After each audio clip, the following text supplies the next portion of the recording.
Hey, so we're at District Week, and we are excited to be advancing to the second round.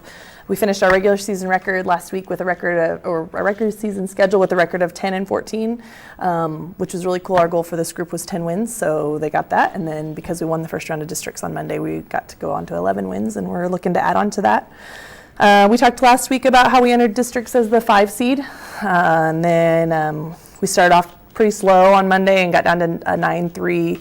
We were down 9-3, I think, and then went on a 12-0 run and finished out that quarter up 15-9 at the end of that quarter. And then I know you guys said it on KNET, which is awesome, but we only gave up 5 points in the whole second half. So we were able to beat them by 31 and let that clock run and hopefully show the district that the 5 seed was not where we belonged. So we have a lot more to prove in that game. The coaches and I talked about with the girls, as good as it felt to win, it also made us a little bit more fired up that we have a lot more points to prove. So yeah, we play against Truman on Thursday, tomorrow. The first time we held them to 42 points and we only lost by 10. We just couldn't score, and some free throws at the end of the game made that happen. And then the last game that we played in was probably one of our worst performances of the year. We lost by 15 and just kind of shot ourselves in the foot with turnovers. And they're definitely down a big right now, so their lineup is pretty small, and we weren't able to take advantage of that there, but we're ready to do that tomorrow. After playing Kearney last Friday, what did the team need to work on before the matchup versus Fort Osage on Monday?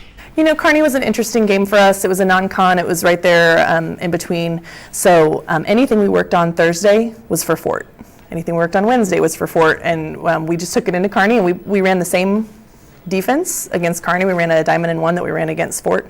And not that we weren't taking that game seriously, but we knew we needed to get ready for this week. And I thought our girls played really hard at Kearney. We held Kearney to 56. They've been dropping 80, 85 points on people. So we were pretty pleased with their effort to hold them to 56. So we just continued to work on the same things that we'd been working on for Fort.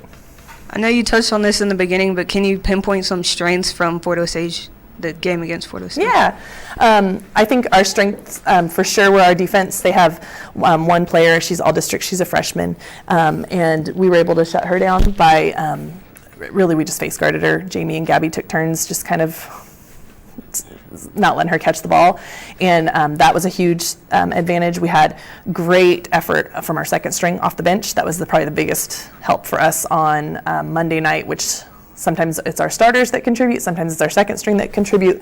We're in trouble when neither of them contribute, but we had a little bit of both. But we had some girls come in off the bench, Talia, and she just had a phenomenal game for us, and they weren't able to stop her, so that was probably the biggest advantage because they had to guard her inside, and then we opened up the outside as well. Asking some players about how the score opened up like it did. A lot of them said they were really frustrated with the 5th seed and how they're seeded at 5th, and they thought that they played some more competitive teams during the regular season. And what do you think determined them getting the 5th seed rather than Fordo, and what do you think it means to have that motivation being the underdog going in for the rest of the districts?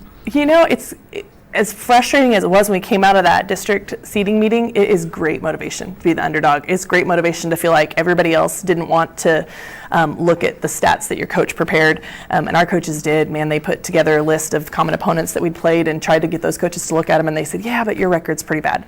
Yeah, but you only have one common opponent. No, we have 11 common opponents, and this is how we've played against them. And the other thing, and our boys do the same thing, is we battle every day in conference with Park Hill South.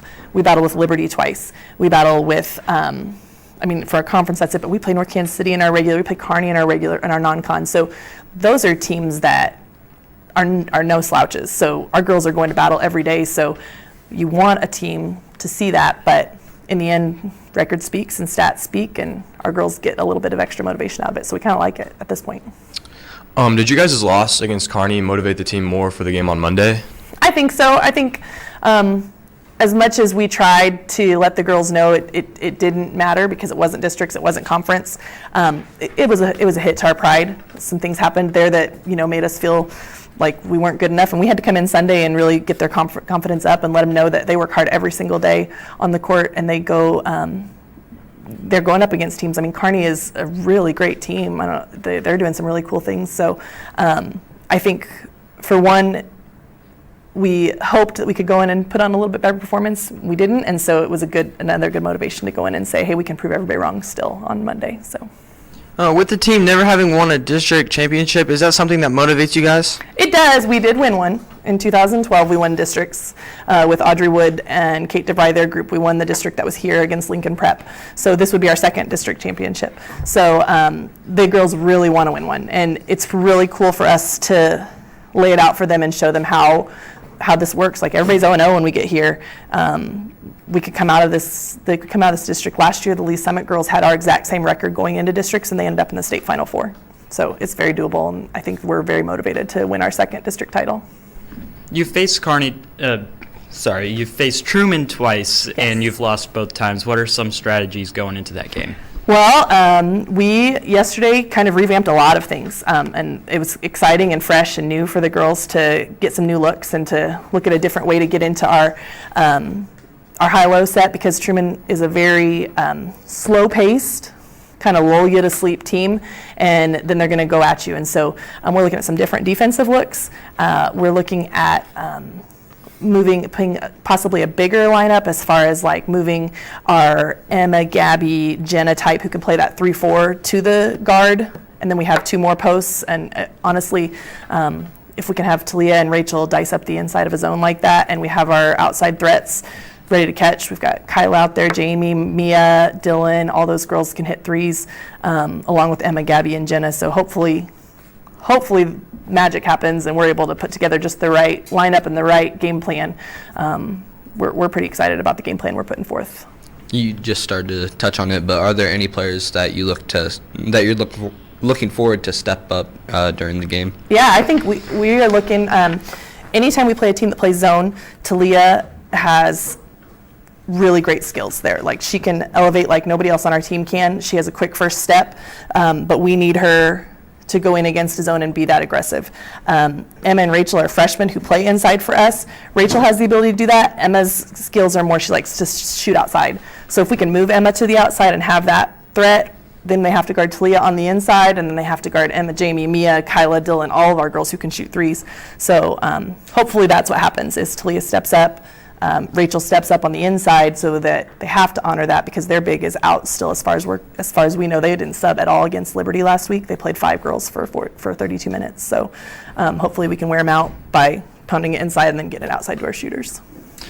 We've been talking a lot about motivation and how you guys are motivating the girls, but are there any changes that you guys have made in the past week to kind of push the girls to kind of get them going? You know, everything changes when you go to district, and we lose our JV team, which is kind of like the first practice we didn't have JV there was kind of, our energy was really low, and we had to really challenge the girls that just because JV has moved on to their spring sports doesn't mean that we can't have that energy. So it's changed to now we have our second string varsity kids having to play that scout role, which our JV kids usually play. So we've really tried to get in those girls' minds and tell them, like, your job is to get them better, because that's getting you better to be able to play. So I think that's probably the biggest thing, is just trying to adjust to only having 12 girls in practice. But thank you guys so much for the great questions today. We are super excited for tomorrow night and think we have a really good shot at this, and just hope that we can go out and make Liberty North proud.